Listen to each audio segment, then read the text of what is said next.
מסכת בבא מציעה דף ק"ח משנה וכן בית הבד שהיה בנוי בסלע וגינה אחת על גביו ונפחת הרי בעל הגינה יורד וזורע למטה עד שיעשה לבית בדו כיפין.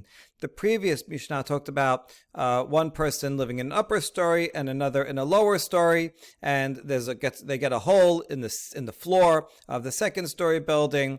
So we talked about that case, and now we're having a similar situation, but this time it's an olive press that is built into a cave, into a rock that is underneath someone's garden, like in this picture. And what happens at some point is the roof of the olive press room falls in and gets a hole in it. And now the guy who owns the garden on top, what is he going to do? He can't plant up here. So is he allowed to plant downstairs instead? So it says here that if you have an olive press and it's on top of a cave and the garden on top,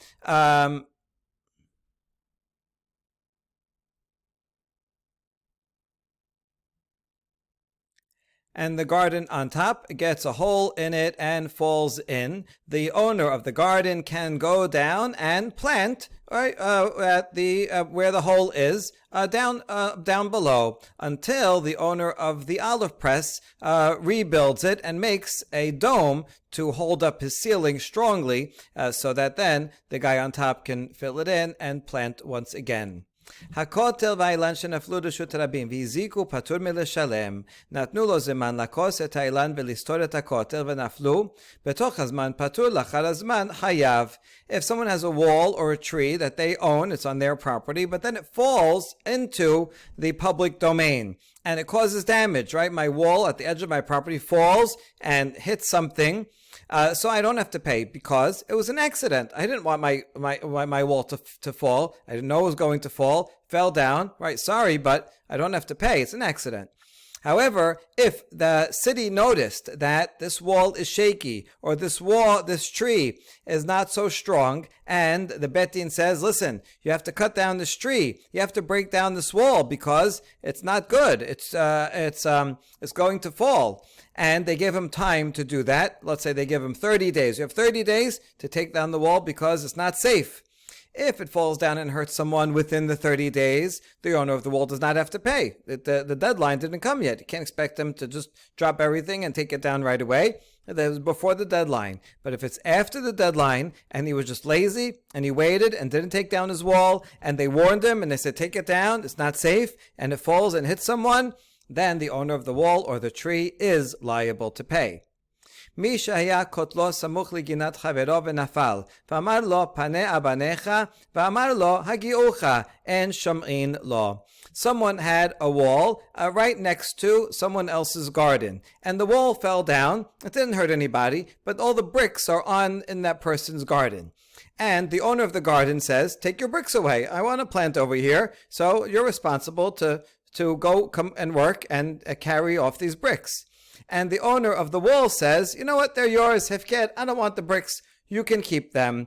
We do not pay attention to the owner of the bricks. That's not his right. You can't just dump bricks on someone else's garden and say, you keep them, they're a gift. No, you have to come and get them.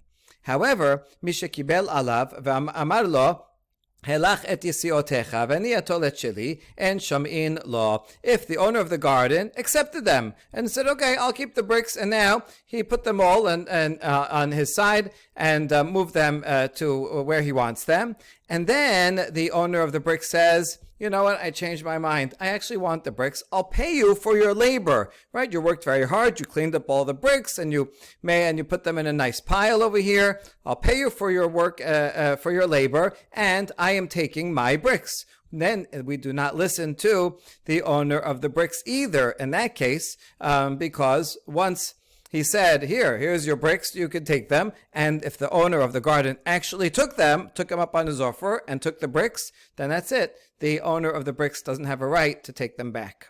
Similarly, הסוחר את הפועל לעשות עמו בתבן ובקש, ואמר לו תן לי שכרי, ואמר לו כל מה שעשית בשכרך אין שומעין לו. Someone hires a laborer to go and work with hay and straw, go and gather the straw, and at the end of the day he says, I want to pay you with straw, right? Take a bunch of the straw over here, and that will be your salary. We do not listen to him. The worker has a right to say, I want to be paid in cash. All right, I don't have to carry home a big bundle of straw. However, Misha kibel alav amar lo helach secharecha v'ani etol et sheli and shom'in lo. But if the owner of the hay accepts it and he takes the hay and he walks out, right? He says, "Thank you. I'm okay to get paid in hay." And then the owner, the boss says, "No, I changed my mind. Here's cash. I want to pay you because I want to keep that hay." Then we don't listen to the boss either in that case because he made the offer.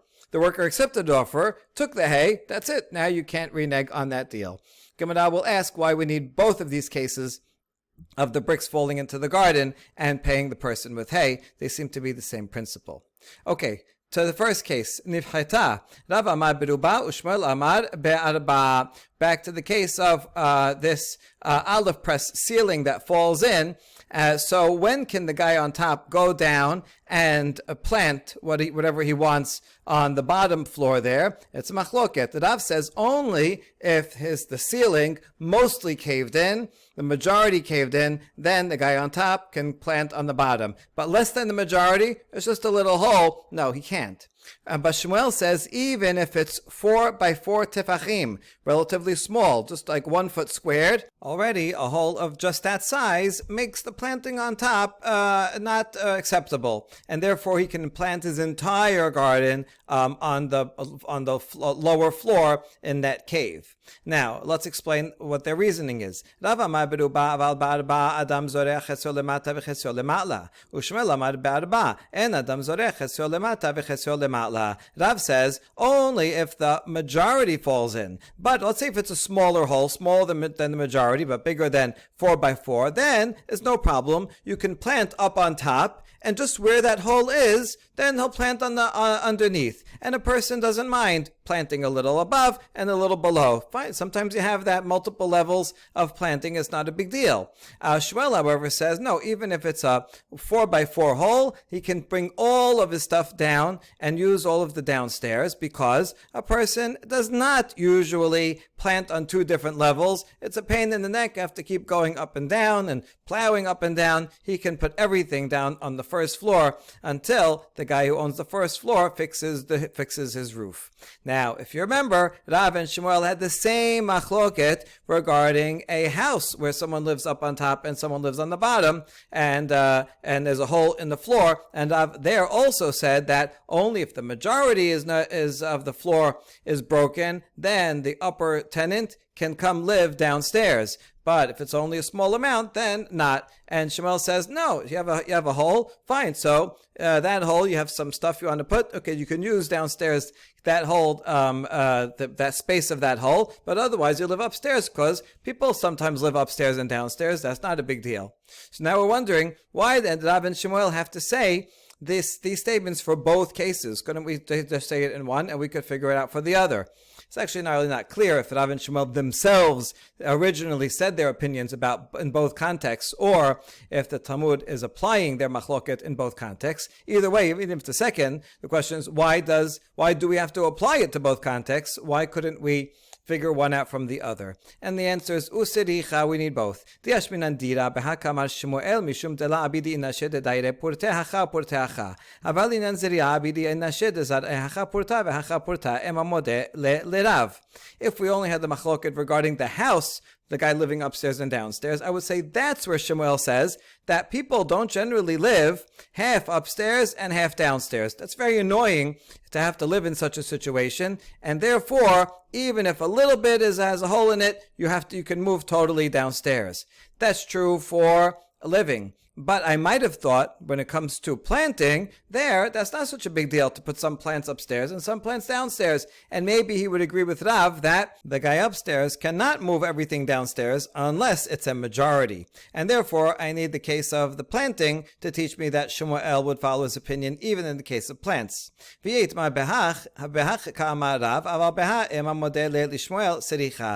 only had the machloket applied to the case of plants, I would say that Rav says, in the case of of plants, it's no problem to go up and down, and therefore only if majority of the floor caves in, then you can go down, otherwise not. But regarding living, I might have thought that Rav would agree with Shemuel, that nobody lives on two different floors, and that's why you have to tell me the machloket regarding the living spaces, that Rav follows his opinion even there. So I do need them to say their statements. We have to teach their statements in both cases. Natnu lo zeman. Bekama zman betin. Amar Rabbi Yochanan sheloshim yom. If a court sees that this wall or the tree is shaky or tilting, then they give the guy time. How much time do they give the guy to take it down? So to be safe, they give him 30 days. That's the standard amount. That's enough time to go and get whatever tools you need and workers you need to take down a wall or a tree. Mishaya kotlo v'chule hamedikatani sefa helach yesiotecha meklal de paninhu askinan. Tama de paninhu ha lo paninhu la. The Mishnah had a case of a guy had a wall right next to someone else's garden, and the wall falls down, and the bricks fall into the garden. And he says, you know what, keep the bricks. And the other guy he could say, no, I don't want to keep the bricks, you keep them. However, once the garden owner clears out the bricks, then that becomes his. By clearing them out, he takes possession of them, and then the owner of the wall can no longer change his mind. So the Gemara infers, since in that second case, where the owner says, I'll pay you for your work, but I want to keep the bricks, that's talking about a case where the garden owner already cleared them away, right? So that's how he acquires them, because he cleared them away. So how does he acquire them? Only because he cleared them away. But what if he did not clear them away yet? Then he would not acquire them. In other words, the wall fell down. The owner of the wall says, I don't want these bricks. You keep them. But then the garden owner doesn't do anything yet. A day or two passes by, and then the guy who owns the wall says, I changed my mind, I want them back. He can take them back because the garden owner did not acquire them. He didn't touch them. He didn't do anything. Now we have a question on that. Amai. V'tiknele sadehu damar Rabbi Yosef Rabbi Chanina chasero shel adam kona lo shelo mida'ato. Why doesn't the garden owner's field acquire it for him? After all, Rabbi Yosef, the son of Rabbi Chanina, said that a person's courtyard acquires something for him even without his knowledge, even if he's not there. Something falls into your courtyard, that means it's yours. So why doesn't he acquire it even if he didn't yet clear them out? And the answer is, Hanemi lehecha deka michaven laknuye le, aval hacha ishtamutehu deka mishtamet le. No, that is a person's courtyard can only acquire if the person giving it has intention to give it to him. So that, let's say, is the delivery guy, and he wants to give an Amazon package, and he puts the Amazon package in your courtyard, intending that, okay, now it's yours. Then a person's courtyard can acquire without his knowledge. But here, the guy, the owner of the wall, he didn't mean, even when he said, you keep them, he didn't really necessarily mean that he doesn't want the bricks and he wants the field owner to own the bricks. He was just evading the garden owner. The garden owner says, take your bricks. Those guys, I don't want to deal with it. You keep them. And just waiting, hoping that the garden owner will put in the effort to clear them away, put them neatly in a different spot, and then the wall owner will say, actually, these are mine. I'll pay you for your effort. So because the owner of the wall did not intend to give over ownership to the courtyard owner, that's why the courtyard does not acquire it on his behalf. Next case, hasocher lasot imo teven. Someone hires someone to work with hay, and then at the end of the day says, I'll pay you in hay. So no, that doesn't work if he doesn't want. You can't, if he wants to be paid in cash, you have to give him cash. However, once he made the offer, and then the worker takes the hay, then the employer cannot change his mind. Now, this seems to be the same principle as the case of the rocks falling into the garden. So why do we need both? Usiricha. Diashmuinan lehach kamaita, dechika amar lehagiucha en shomin lo, mishum delet agra gabe, aval hacha diit le agra gabe, ema shomin lo. Tamre inashe, mimare rashvatech, pare ipara. If I only had the first case of the rocks falling into someone else's garden, and then the owner of the wall says, you know what, you keep them, we don't listen to him. Why not? Because the owner of the wall does not owe any money to the garden, to the guy who owns the garden. So the guy who owns the garden has every right to say, get your bricks off of my land. I don't want them here. However, in the case of the employer, since the employer owes money, he owes wages to the employee, so then we might have thought that if he wants to pay with hay, then that's his right. He can pay however he wants. After all, there's a folk saying that says, when you're collecting debt from someone who owes you money, even if he pays in bran, which is very, very cheap, and you're going to have to pay a lot, then you still accept it.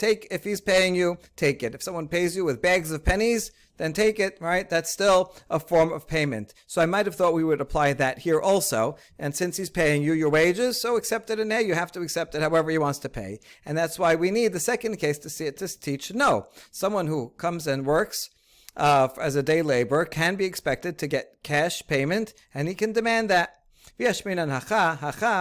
שמי שקיבל עליו אין שומעים לו משום דאית לאגרה גבה אבל לך דלת לאגרה גבה אמה שומעים לו סריחה. If we only had the second case regarding the wages, I would say it's only in that case once the employee takes the hay and accepts it as wages, that's where the boss cannot take it back, because the boss owes the employee wages and he took his hay, so now you can't take it back. However, I might have thought without the first case that in the case of the wall falling down where the owner of the wall does not owe any money to the gardener, then he can come to the gardener after the gardener cleared it up and say, actually, these are my bricks and I want them back. I don't have to give you anything. I don't owe you anything. So I would think maybe he can take them back. And that's why I need the first case to say no. Once the owner of the garden clears them away, then he acquires them and the owner of the bricks cannot take them back anymore. And Sham'ain law. Now we're going to analyze further the guy who hires someone to pick up the hay, and he says, I want to pay you in hay, and the worker can say, no, I don't accept that, I want cash. V'atanya Sham'ain law. We have another braita that says exactly the opposite of our Mishnah, and says if the boss wants to pay him in hay, then the employee has to accept it. So how can we explain this contradiction between a Mishnah and a braita? Amar Rav Nachman lakashya kan beshelo kan beshel havero. There's no problem. They're talking about different cases. Our Mishnah is talking about a case where the laborer is working on the property of the guy who hired him. So since I hired you, you're working on my property, I have to pay you cash. That's the normal deal. Whereas the Braita is talking about where I hired you, and let's say I pointed out, go work on that field over there, and for some reason there was a miscommunication, and I pointed out the wrong field, someone else's field, and so you went and worked on someone else's field. So in that case, I can come and I can pay you with hay. I don't have to pay you cash, because you didn't actually work on my field. אמר לרב נחמן, בשלו מה התעמד, אמר לאגרה הלך, בשל חברו נמה, שכרו עליו, דתניא, הסוחר את הפועל, לעשות בשלו וראה בשל חברו, נותן לו שכרו משלם, וחוזר ונותן מבעל הבית מה שההנה אותו. Rava rejects Rav Nachman's answer, and he says, if I hire someone to work on my own field, how come I have to pay him cash? Because I said, I will pay you. That means I'll pay you cash. So in that case, if I hire you and you work on someone else's field, also I am responsible to pay you, right? Even though you worked on someone else's field, if I hired you, I have to pay you, and therefore I should have to pay you cash. And we know this from a braita that we've quoted before. Someone who hires a worker I said, come work on my property, and I showed you someone else's property. I gave you the wrong address. I have to pay the worker fully, and then I can go and get repaid from the owner of that field where the work was actually done, the benefit, not necessarily the full wages. If they're more than the benefit, I only get paid back the benefit. But the point is that if I hired the worker, I have to pay them cash. So that would not make a difference. Ela amar Rav Nachman lakashya kan beshelo kan beshel hefker. A different answer. Our Mishnah that says the employee does not have to accept straw as payment. That's when you come and work on my field and I hired you. But the case of the Baraita is where I come and hire you to work on hefker straw. The straw out in the middle of the street belongs to nobody. Someone dumped it there. They don't want it anymore. I hire the worker to come and say, collect this hefker straw. Since he's not working on my property, I can say, okay, you know what? Your payment is you take some of the straw for yourself. That's Rav Nachman's answer. Itibe Rava Rav Nachman. That's Rav Nachman's second answer. He gave the first answer. Rava rejected it. And Rav Nachman says the second answer, but Rava rejects this one too. Mitziat po'el lasmo. Ematai bizman shamar lo ba'al habayit nakesh imi hayom, o ador imi hayom. Aval im amar lo aseh imi melacha hayom, mitziato leba'al habayit. Rava says that won't work because a worker who picks something up, he picks up a lost item, it belongs to the boss all the time that he's working. I hire you to work from 8 to 5. You pick up a watch on the floor that you find, you're working for me. So therefore, any found items that you pick up are also mine. And therefore, any straw that you pick up is automatically goes to the boss. And it makes no difference if he's working in the field of the boss or in Hefked. It's not like in Hefked you could say, okay, that which you picked up over there is yours, because anything he picks up goes to the Baal Habayit, goes to the boss. And therefore it will be the same case. Now, how do we know that? From this following statement, that anything that a worker finds, the worker can keep. But when is that true? Only if the boss hired him for a specific labor. He said, weed with me today, hoe with me today. Fine. Then all the weeding and hoeing he does, that is doing for the boss, but anything he finds, he can keep for himself. But if the owner hires him and says, do work for me, and he doesn't specify what work, and similarly, if he says, pick things up for me, pick up straw for me, then either way, anything that the worker finds will go to the boss, and therefore anything he picks up, all the straw that he picks up goes to the boss. And so there's no distinction between the fact that it was originally Hefked or was originally on the boss's property. In either case, everything he picks up goes to the boss. So that wouldn't explain the distinction. El Amar Rav Nachman. Rav Nachman tries a third time.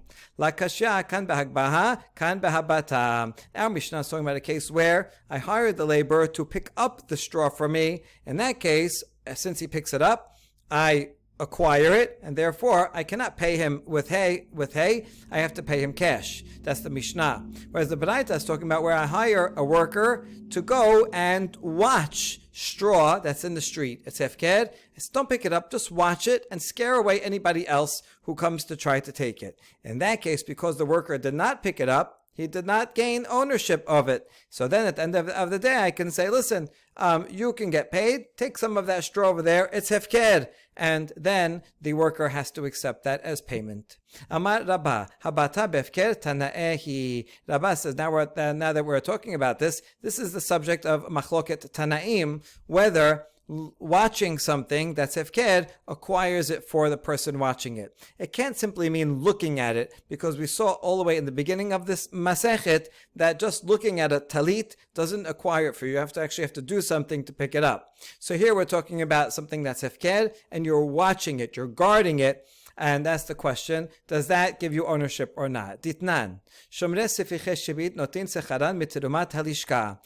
During a Shavuot year, you can't plant anything or take anything that you planted. However, things that grow on their own, anyone is allowed to take. It's Hefked. Even if it's on a private property, anyone can take it. Now, in the Bet HaMikdash, they have a need for some barley and some wheat. For the Korban HaOmer, they need some barley, and for the offering, the Shtei HaLechem on Shavuot, they need wheat. So they have to make sure to get it, but of course, even the Bet HaMikdash cannot go and purposefully plant it on during the Shavuot. So here's what they do. They go and get a guard to watch a certain area of barley and wheat and make sure nobody else takes it, right? We're reserving this for the Bet HaMikdash, which is perfectly fine. Anybody can go and take from this Hefked during Shavuot year. Now, the Tanakama says that guard can be paid from the Tirumat HaLishka, from the donations that are given to the Bet HaMikdash, the Machasit HaSheker donations that are used for all public offerings, for like Korban Tamid, for the animals, and also for this, because they have to make sure that there is wheat and barley. It's a public offering, and so they can hire and pay the wages of that watchman from the temple treasury. Rabbi Yosef Omer, Haroseh mitnadeb hu v'shomed chinam. Rabbi Yosef says, no, it's a voluntary position. Anyone who wants can volunteer to do it, and they be considered a shomed chinam, which is a lower level of responsibility as they're watching it, but they don't get paid. Amru lo, ata omer ken en ba'in mishel sibur.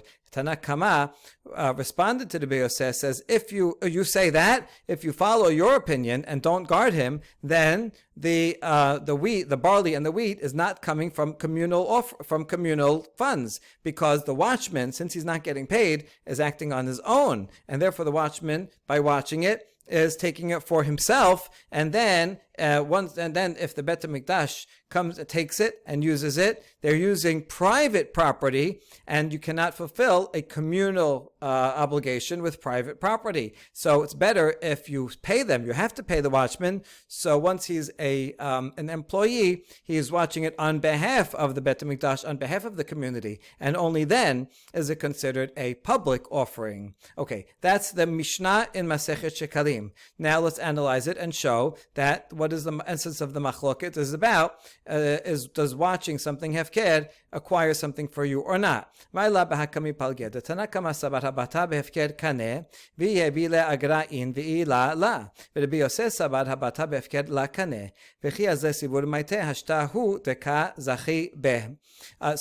not the essence of their machloket? Tanakama thinks that someone who watches, guards, hefked items, acquires it. And therefore, if the Bet HaMikdash gives him wages, then that's fine, because he's working on behalf of the Bet HaMikdash, and he acquires it on behalf of the Bet HaMikdash. Like we just said, that anyone who works for you in general, and he takes something, he takes it on behalf of the boss. In this case, the boss is the community. And if not, if he doesn't get paid, then he'll acquire it for himself, so that's no good.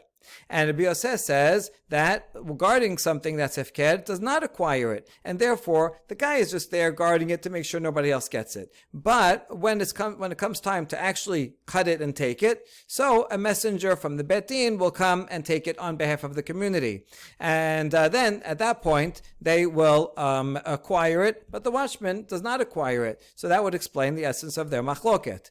And following through with that, what's the retort that Tanakama says to Rabbi Yosef at the end? Uma ata omer hachi amar le midvarecha lidvarenu en omer ushte alechem ba'in mishel sibur. Tanakama retorted, if we follow your opinion that you don't pay the watchman, and you follow our view that watching something acquires it, then you'll have a problem, because this watchman is not paid. The watchman is watching it, and he acquires it. He acquires it for himself. And then if you use that barley or that wheat, it will not come from communal funds. It'll come from that watchman's personal funds, and then that will not be valid. Amar Rava, la dekule alma b'habata b'efker kaneh. Rava says, no, we do not have to explain the two opinions in this Mishnah as arguing about whether or not watching something acquires it. You can say that everybody agrees that watching something does in fact acquire it. But so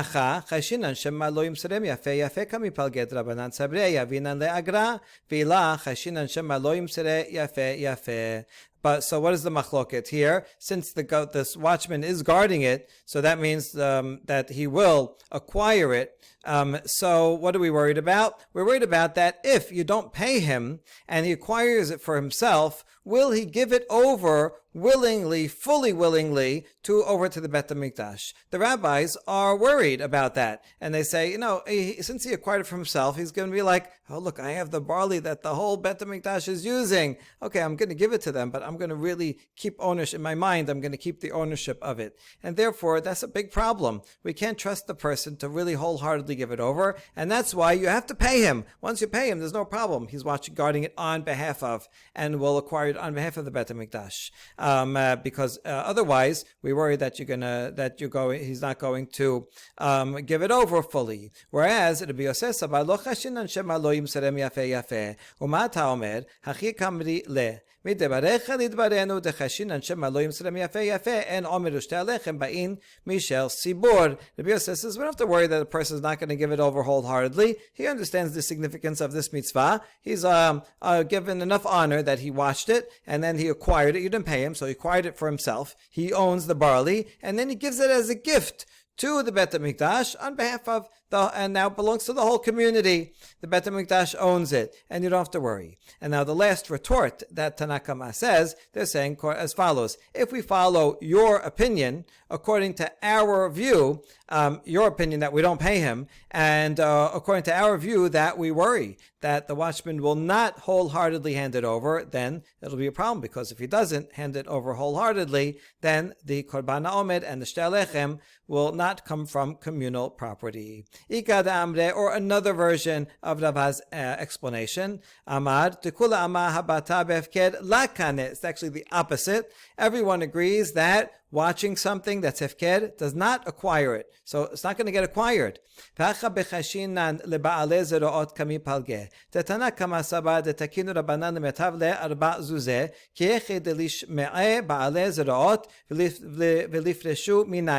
Here, what are we worried about? We're worried about violent people that will come and try to grab that barley or that wheat.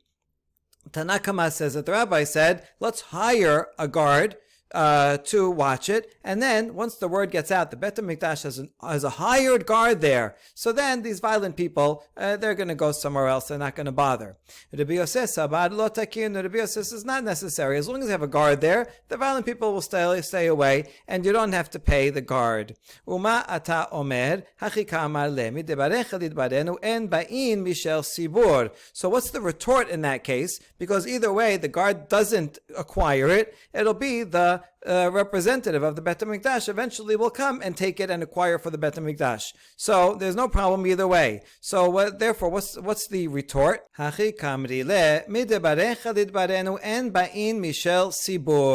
retort is, if you follow your opinion and don't pay the guard, and then according to our view, you'll have a problem, because the guard worked for the Bet HaMikdash and really deserves to get paid whatever this amount is, right? $100. Now that $100 is going to stay in the temple treasury, even though it belongs technically to the guardsman, because he should get paid according to our opinion. And now you're going to have money that belongs to an individual in the public treasury. What happens if they go and use that money to buy a Korban Tamid someday later? That Korban Tamid will be bought from private money. And then you'll have a sacrifice that's brought, that is not brought on behalf of the whole community. So according to this version, the problem isn't the Omed itself, because the Omed itself will come and a communal representative will come and cut it and take it. The problem is something else that they buy with that money that they should have paid the guard will go for some communal offering, and that communal offering will not be proper. And when Ravin came from Israel, he reported in the name of Rabbi Yochanan that is exactly the machloket between the two opinions in the Mishnah in Shekalim, whether you're worried about these violent people. Do you need to pay a guard in order to keep them away, or will they stay away with an unpaid guard? That's the machloket. Next Mishnah. Someone who has manure and he wants to put it out into the street for someone else to come and pick up. He doesn't need it. Someone else who has a field that needs fertilizing will come and pick it up. So you can do that. You can use the public thoroughfare as a temporary spot to put your stuff, and then someone comes and picks it up. But you can't leave it there for a long time. That's the point. It's like today. You can double park just for 1 minute if you have to drop something off, pick something up, but you can't park your car there for a long time. En shorin tit b'reshut harabim, ve'en lo benim lebenim, aval goblin tit b'reshut harabim, aval lo lebenim. Similarly, one cannot soak clay in a public domain, because that takes a long time. You're going to leave it there, or mold bricks. You have to mold the bricks and leave them there. They dry. That takes a long time. You can't use up public space in such a way. However, you're allowed to knead clay in the public domain. That just takes a few minutes. You knead it. That's fine. You can use it for a short time. However, you can do it for clay, but not bricks. You can't mold bricks, you can't prepare bricks in public domain because that takes a long time. People would want to do that because it's a nice open area that we can use. No, you can't use it for a long time for your personal needs. Haboneh b'reshut harabim, hamebi habenim mebi, haboneh boneh, v'mizik meshalem ma shehizik. Someone who's building and he's using the public thoroughfare to build. You have this a lot, like especially in Manhattan. If you have to build a building, there's no space to put all the building material and the machines, and so they cordon off a section of the street while they're building in order to put stuff there. So that's permitted also if you're building your house and you need to jut out into the public domain to put your stones there, to put your building material there. That's fine. However, you are responsible. If someone gets hurt by any of that, then the owner has to pay. That's why, like today, if you're building in the middle of the street or right on the edge of the street, you have to put scaffolding because if something falls down and hits someone, you are responsible. This may be going on the part before also, right? If you put something in the Shut Harabim, even for a short time, then it's fine. You're allowed to use it, but if someone gets hurt, you would be responsible. Rashbag says, if you're building, it's not just that one day you can put something there to use right away. You actually have 30 days beforehand, because once you start building, you need all the material ready, and it's hard to get all the material there exactly on the same day. So you can block off the street and put stuff there for 30 days and then build within that time. But not more than that. You can't just take up space in the public thoroughfare for longer than that. למה מתינתין דלק רבי יהודה דתניא? רבי יהודה אומר בשעת הוצאת זבלים אדם מוציא זבלו לרשות הרבים וסוברו כל 30 יום כדי שיהיה נישוף ברגלי אדם וברגלי בהמה שעל מנת כן הנחיל יהושע לישראל את הארץ. It seems that our Mishnah goes against, is not the opinion of Rabbi Yehuda, because in the Braita, Rabbi Yehuda teaches that someone can take out the manure from his field and put it out in Reshut Harabim, and he wants it to be out there so that people will step on it for 30 days. It's good if people step on it. It's kind of gross, but that's the way the streets were back then, and they will make it softer, and then that's better for fertilizer, so that the people and the animals will soften it up during that time. And why is that permitted, to use public thoroughfare for your personal gain? Because when Yeshua first bequeathed the land to the Jewish people, he says this is one of the conditions, that all the public domain you can use for this purpose. So you see that Rabbi Yehuda says it's perfectly fine to put the manure out in the street, yours, and leave it there for a while, for 30 days. Our Mishnah says you can put it there only for a very short time until the other person comes to pick it up. Afilu tema Rabbi Yehuda. No, the Mishnah can even be Rabbi Yehuda. Modeh Rabbi Yehuda sheim hizik chayav l'shalem, because Rabbi Yehuda agrees that if someone gets hurt by it because it's a nuisance and it's slippery and they fall, then the owner of the manure is responsible. So he can therefore interpret this Mishnah to say, listen, you would be well advised not to leave the manure in the street for a long time. Just put it there for a short time until someone comes and picks it up. You know why? Because im hizik, right? If someone gets hurt, we could read this im hizik as going on the entire Mishnah. If someone gets hurt, then you're going to be responsible. So, it would be a good idea not to leave it out. However, technically you are permitted. There's no prohibition to put it out. And if you want people to step on it, that's fine. Just know that it's at your own risk. So therefore we can reconcile Rabbi Yehuda with our Mishnah. But then we have a problem with that. V'hatenan, modeh Rabbi Yehuda b'ner Chanukah shu patur mipnei shehu oseh b'reshut. My love, reshut de bet din. If it's Chanukah time and someone puts his Chanukah lamp in front of his store, and then it causes damage along the way. An animal walks by and gets lit on fire and causes damage. So the Rabbi Yehuda says that the owner of that lamp is not liable because he's doing so with permission. When you say permission, doesn't that mean that the Bet Din said you're allowed to put it out there? So we learn from there that anytime the law of that place is that you're allowed to use the Reshut Harabim for something. If someone gets hurt, you're not responsible. That's what he said about Ner Chanukah, and therefore that would be the same thing regarding if you're putting stuff, manure or whatever, out in the courtyard. That if someone gets hurt by it, you should not be responsible because, right? You just said that this Mishnah means that you're allowed to put it out. If you're allowed to put it out, then you shouldn't be responsible if someone gets hurt. So we answer, La reshut de mitzvah. No, Ner Chanukah is different. Not only is it you have permission to give it out, to put it outside, you actually have to put it outside, right? You have the permission of the mitzvah that you should put your Ner Chanukah in the public domain, so that's Pirsum Enisa, so everybody sees it and publicizes the miracle. In that case, if someone gets damaged, you should know, listen, this Chanukah time, there's lots of lamps burning in the middle of the street, be more careful with your animals during that time. And only then the Biyudah says that he be patur, but otherwise, the Biyudah thinks that even if you're allowed to use the Reshut Harabim for something, if someone gets damaged, you're liable. So again, we're back to the good answer that the Biyudah can be the author of our Mishnah. But now we reject it once again. V'hatanya, kol elu shamru mutarin lekalkel b'Reshut Harabim im mizik chayav l'shalem. V'the Biyudah poter says all those that we said you're allowed to put stuff, obstacles in the public domain. But if you get hurt, someone gets hurt, then you have to pay. That's Tanakama. But Rabbi Yehuda says, no, if you're allowed to put it on the Reshut Harabim, then you're allowed and you don't have to pay. Once you give permission to use the Reshut Harabim, then that's by definition, you have permission to be there, so you don't have to pay if someone gets harmed. And therefore, this is impossible to reconcile with our Mishnah. Therefore,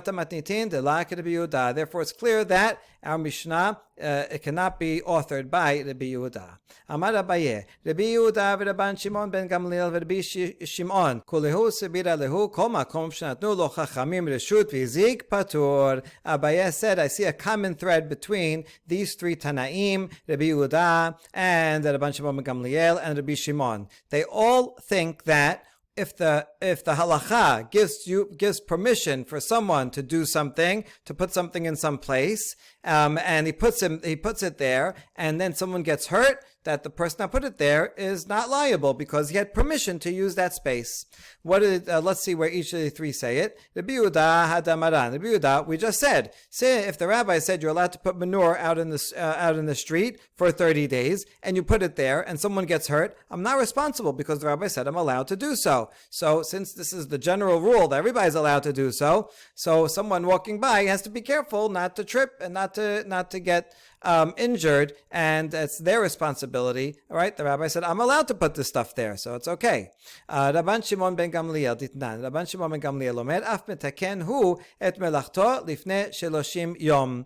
Rashbag says that a builder, he can go bring all his building materials and put it in the public domain for 30 days, right before he is building. That's permitted. So if he's saying you're allowed to put it there for 30 days, then that implies that if someone gets damaged, that person is responsible. Otherwise, what good is the permission that you're giving me to put it there?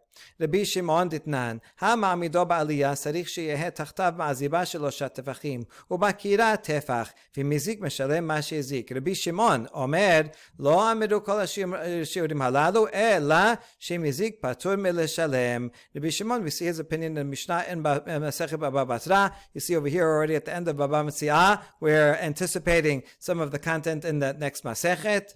And he says, if someone has an oven on the upper story and someone lives down below, so the upper story guy has a responsibility to plaster his floor with 3 handbreadths in order to protect the ceiling of the guy below from all the heat. Because an oven produces a lot of heat, so he has to thicken the floor under him. But if it's just a stove which produces less heat, then he only has to make sure that his floor is 1 tefach thick, and that will be enough protection from the heat from on top. And if it ended up causing damage, then the guy on top with the oven or with the stove is responsible. According to Tanakama, even if he put 3 tefachim of plaster. That's a suggestion. You should do that, because then probably it won't have damage. But if he does that damage, no matter what, the guy upstairs is responsible. He caused damage. That's Tanakama. Rabbi Shimon, however, says no. What's the reason that the rabbis told you these measurements, 3 tefachim for an oven, 1 tefach for a stove, is to tell you that if you do that, you're covered. You did what you had to, and even if the end it causes damage to the guy who lives downstairs, the guy upstairs does not have to pay. And so you see that's another aspect of this principle. Anytime you did things properly, according to code, with permission of the Chachamim, then even if someone gets hurt, you're not responsible. You did what you had to do. Tenora banan. Hachatzav shemasala satat basatat chayav. Hasatat shemasala chamar chamar chayav. Hachamar shemasala kataf hakataf chayav. Hakataf shemasala banai habanai chayav. Habanai shemasala adrichal chayav. V'meniach eben ala dimos v'zika kolan chayavin l'shalem. A beautiful poetic aspect to this baraita. A stone cutter, he cuts the stone. Now he delivers it to the chiseler, who's going to cut it more finely. Once he delivered it, if something happens and the stone is damaged and breaks, the stone cutter, it's out of his hands. I did my job. I delivered it properly. So then the chiseler is responsible. The chiseler does his job. He gives it to the donkey driver to transport it to the site. So then if something happens and it breaks on the way, then it's the donkey driver's responsibility, not the chiseler. I delivered it, fine. And the same thing, the donkey driver brings it to the place, and the porters are going to carry it from the donkey cart to the site. So the porter, if he drops it and breaks, he's liable, and nobody before him is liable. The porter brings it and gives it to the builder, and something happens there, then the builder is responsible. The builder gives it to the master builder, who actually puts it and straightens the stones, the mason. And if the mason, while he's working on it, causes damage, then he's liable. Now, once the master builder and the mason puts the stone on the row, and okay, it's all good, right? It's finished. If it falls off for some reason and causes damage to someone, they are all responsible to pay for that damage. Okay, what's going on here? Each person who does their job and they deliver it to the next guy, right? No problem. That's it. So then the next guy caused it. But all the way at the end, none of them caused it, but they're all collectively responsible because they're all working together. They're all kind of responsible for the entire thing. So if you can pin the blame on one person, then that person takes the blame and nobody else. But if it's after the whole thing is done and it falls, so then they all have to share. Now we ask, V'atanya acharon hayav v'chulan peturin. We have a braita that says, no, once it's in the last case where the master builder puts it on and then it goes away and it falls on its own, then the last one is responsible. You're the last one that touched it, that put it there. So only the last guy is responsible and nobody before him. How do we explain the contradiction between these two baraitot? La kashya kan b'schirut, kan b'kabelanut. No problem. The last baraita is talking about where they were each hired as day laborers. So the stone cutter is hired for 10 hours of work. He did his work, he goes home, he's done, he got paid, so he can't be held responsible, and so on for all the rest of them until the last guy. So the last guy, he worked, so he's the last guy on the job, so that's why he's responsible and nobody else. That's the braita. Whereas the first braita is talking about that they're contractors. They're all contracted for a job, not by the hour. Listen, you're contracted to do all the steps that you need till you build this wall. So each one is doing their part. Now, if you can blame it on one of the people, this guy, while it was under his domain, caused it, then he has to pay. But if it's all the way at the end, that was not under the domain of any of them, since they are hired as contractors for the job, and now something on the job went wrong and caused harm, they are all collectively responsible. Baruch Adonai Leolam. Amen v'amen.